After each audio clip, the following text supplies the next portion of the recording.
Hi. இந்த combination யாருக்கெல்லாம் பிடிக்கும்னு சொல்லிட்டு கண்டிப்பாக கமெண்ட் பண்ணுங்கள். அதே மாதிரி வீடியோவை சேவ் பண்ணிக்கோங்க.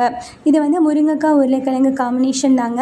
அல்டிமேட்டாக இருக்கும் டேஸ்ட்டு. ஃபஸ்ட்டு வந்து முருங்கைக்காயை இந்த மாதிரி கட் பண்ணிவிட்டு ஒரு பாத்திரத்தில் தண்ணி வச்சு ஆட் பண்ணிக்கலாம். கொஞ்சமாக சால்ட்டு சேர்த்துக்கோங்க, அது வந்து குழஞ்சி போகாது. ஸோ அதே மாதிரி உருளைக்கிழங்கு பார்த்திங்கன்னா மேலே இருக்கிற தோலை பீல் பண்ணிவிட்டு இந்த மாதிரி பாயில் பண்ணிக்கோங்க. கொஞ்சமாக சால்ட்டு சேர்த்துட்டிங்கன்னா அதுவும் குழஞ்சி போகாது. ஸோ இப்போ வந்து ஒரு பேனில் சீரகம், சோம்பு, கடலைப்பருப்பு, கடுகு இதெல்லாம் சேர்த்துட்டு நல்லா வதக்கி விடுங்க. வெங்காயம், பச்சை மிளகாய், கருவேப்பிலை இதெல்லாம் சேர்த்து நல்லா வதக்கி விட்டுடலாம். ஸோ இதில் வந்து மஞ்சத்தூள், குழம்பு மிளகாத்தூள் ஆட் பண்ணிக்கோங்க. அதுக்கடுத்தது இஞ்சி பூண்டு பேஸ்ட் ஆட் பண்ணிக்கோங்க. நீங்கள் வேணால் பட்டை கிராமும் ஆட் பண்ணிக்கலாம்.